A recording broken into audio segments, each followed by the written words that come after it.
آج کی پوری رات ہم اللہ کی عبادت میں صرف کریں. شب قدر حضور علیہ السلام کی چاہت پر اللہ نے عطا فرمائی. سرکار صلی اللہ علیہ وسلم کو ایک افسردگی تھی کہ اللہ نے دوسرے انبیاء کی امت کو اتنی عمریں عطا کی. کوئی 1200 سال کا ہوا, کوئی 1000 سال کا ہوا, کوئی 500 سال کا ہوا. میری امت کی عمر کم ہے.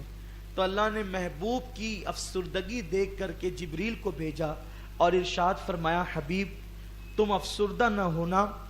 اگر ہم نے ان کو 1200 سال کی 500 سال کی عمر دی ہے تو آپ اس پہ افسردہ کیوں ہیں؟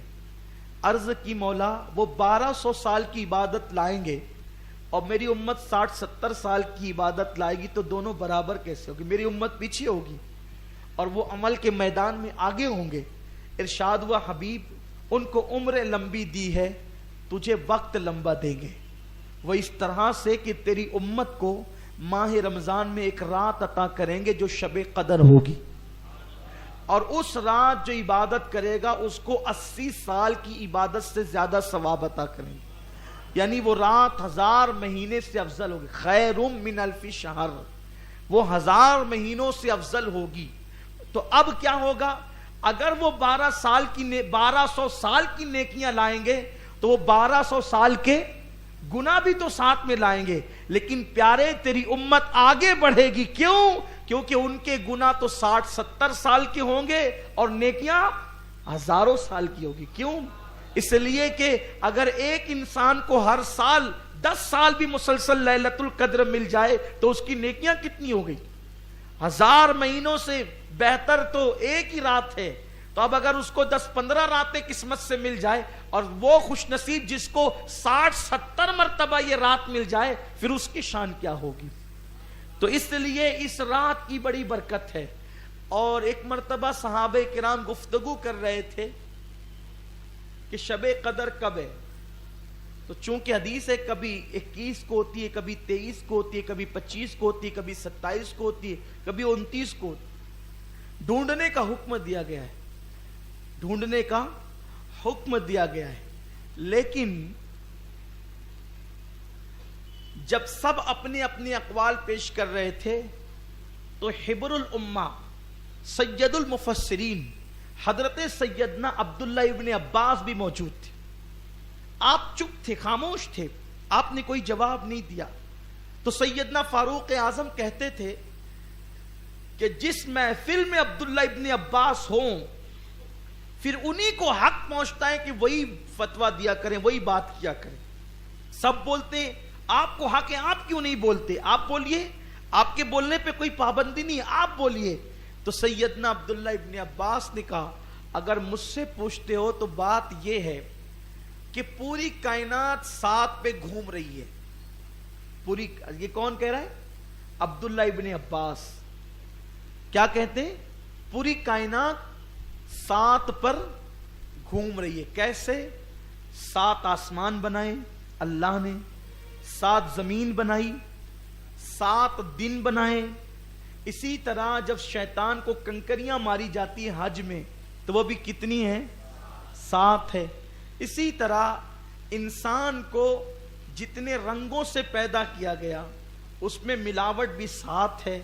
اسی طریقے سے جن اعضاء پر سجدہ کیا جاتا ہے ان کی تعداد بھی 7 ہے. اس طریقے سے 7 گنائیں. سمندروں کی تعداد بھی 7 ہے. تو فرمایا کہ میرا وجدان یہ کہتا ہے کہ شب قدر بھی 7ویں رات میں, شب قدر بھی رمضان شریف کے آخری عشرے کی 7ویں رات میں. مطلب کب ہے؟ 27ویں تاریخ کو. حضرت امام اعظم ابو حنیفہ کا قول بھی یہی ہے کہ شب قدر ہر سال کب ہوتی ہے؟ 27ویں تاریخ کو. اور شب قدر میں جو ہیا ہے نا, ہیا یہ 27واں کلمہ ہے. ہیا مطلب یہ, اس میں ہیا مطلب شب قدر کے حوالے سے کہا گیا ہیا حتی مطلع الفجر, کہ اس مبارک رات میں فجر تک کیا ہوتا ہے؟ سلامتی نازل ہوتی ہے صبح تک. تو یہ جو ہیا ہے نا، ہیا، یہ ہیا 27واں کلمہ ہے. تو پتا چلا کہ وہ ہیا بتا رہا ہے کہ 27ویں ہی کو شب قدر ہوتی ہے. تو پھر یہ 21 23 25 27 29 کا یہ جو قول ہے، اس میں بزرگوں نے فرمایا حکمت یہ ہے کہ بندہ شب قدر کی لالچ میں ہر رات عبادت کرتا رہے تاکہ عبادت کا معیار بڑھ جائے. اگر بتا دیا جاتا کہ 27 ہی کو یقینی ہے تو پھر بندہ صرف 27ویں کو عبادت کرتا، 21ویں کو کیوں کرتا، 23ویں کو کیوں کرتا، 25 کو کیوں کرتا، 29 کو کیوں کرتا. تو جو حدیثیں ہیں وہ بالکل حق ہیں کہ طاق راتوں میں ہوتی ہے، کسی ایک رات میں گھومتی رہتی ہے. لیکن اکثر بزرگوں کا قول یہ ہے کہ شب قدر اکثر 27ویں کو ہوتی ہے، اور آج الحمدللہ 27ویں شب ہے، اور آج اللہ کی عطا سے شب قدر ہے. ہم یہی امید ہے اور حدیث بھی ہے کہ اللہ سے بندہ جیسا گمان کرتا ہے اللہ اس کو ویسے ہی عطا کرتا ہے. تو جس رات آپ دل کی گہرائیوں سے شب قدر سمجھ کر عبادت کریں، بس وہی رات ہمارے لیے شب قدر ہے. شب قدر میں دعائیں مقبول ہوتی ہے، قبول ہوتی ہے، اور ہر طاق راتوں میں عبادت کرنا چاہیے. لیکن شب قدر جو 27ویں شب ہے اس میں زیادہ عبادت کرنا چاہیے، کیونکہ اس رات جبریل امین فرشتوں کو لے کر آتے ہیں. اللہ کے رسول فرماتے ہیں کہ ان کے پاس 4 جھنڈے ہوتے ہیں، وہ 4 جھنڈے لے کر کے فرشتے آتے ہیں، اور وہ 4 جھنڈے لے کر کے آتے ہیں اور وہ بستیوں میں گھومتے ہیں اور ان لوگوں سے ملاقات کرتے ہیں جو لوگ اس وقت عبادت میں مصروف ہوتے ہیں. سونے والوں سے نہیں ملتے، کھیلنے کودنے والوں سے نہیں ملتے، بھنکس بازی کرنے والوں سے نہیں ملتے. کن سے ملتے ہیں؟ جو عبادت میں مصروف رہتے ہیں اس رات، اور ان سے وہ مصافحہ کرتے ہیں اور ان کے لیے سلامتی کی دعا کرتے ہیں. اور پھر جب وہ آسمانوں پہ جاتے ہیں تو پہلے آسمان کے فرشتے پوچھتے ہیں کہاں سے آ رہے ہو؟ تو جبریل امین اور جو دوسرے فرشتے آتے ہیں وہ کہتے ہیں ہم شب قدر میں گئے تھے، امت محمدیہ سے ملنے کے لیے گئے تھے اور ان سے ملاقات کے لیے گئے تھے. تو اس وقت وہ فرشتے پوچھتے ہیں تم نے کس حالت میں امت محمدیہ کو پایا؟ تو کیا کہتے ہیں؟ وہ کہتے ہیں کہ ہم نے انہیں رکوع میں پایا، سجود میں پایا، تسبیح میں پایا، اللہ کی حمد کرتے ہوئے پایا، ان کو اللہ کی تسبیح اور تقدیس بیان کرتے ہوئے پایا، وہ اوصاف بیان کرتے، تلاوت قرآن کرتے ہوئے پایا، ہم نے دعائیں کرتے ہوئے انہیں پایا. اس طرح کی وہ تفصیل بیان کرتے ہیں. اور پھر کیا بڑی پیاری بات کہتے ہیں، فرماتے ہیں جو نیک لوگ تھے امت محمدیہ کے، اللہ نے ان سب کو بخش دیا، اور جب نیکوں کو بخش دیا، عبادت کرنے والوں کو بخش دیا، تو اللہ نے عبادت کرنے والوں کے طفیل میں گنہگاروں کو بھی بخش دیا. یعنی سب کی بخشش ہو گئی، سب کی نجات ہو گئی. سونے والے کس کے صدقے بخشے گئے؟ عبادت کرنے والوں کے صدقے بخشے گئے.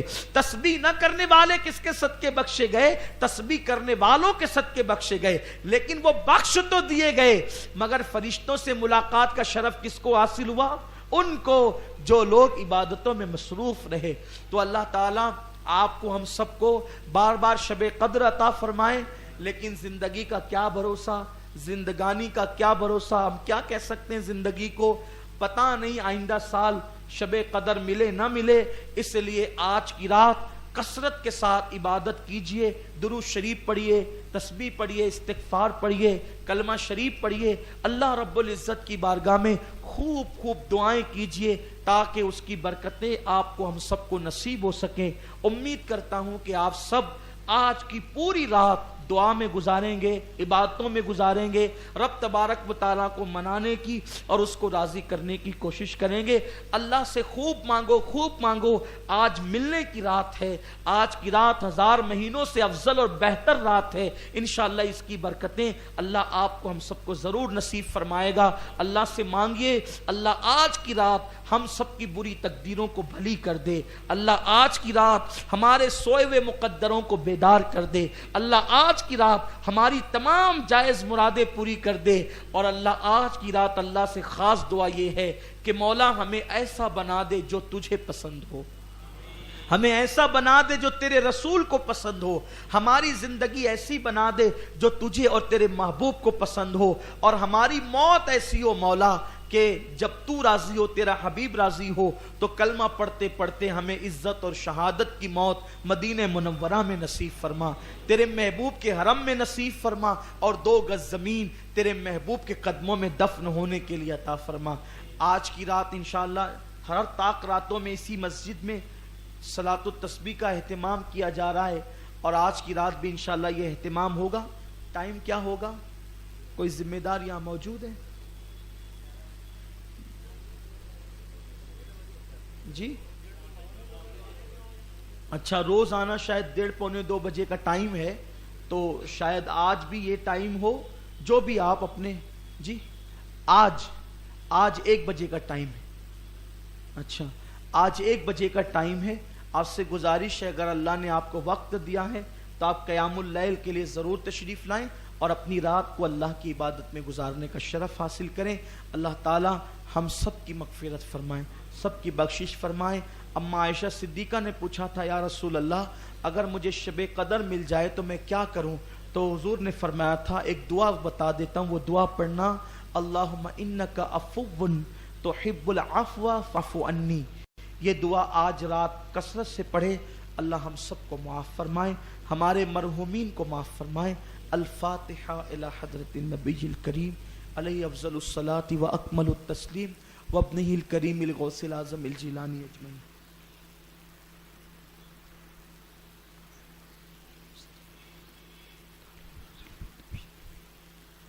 صلی اللہ تعالی علی خیر خلقہ محمد وآلہ وصحبہ اجمعین۔ ان اللہ وملائکتہ یصلون علی النبی یا ایھا الذین آمنوا صلوا علیہ وسلموا تسلیما۔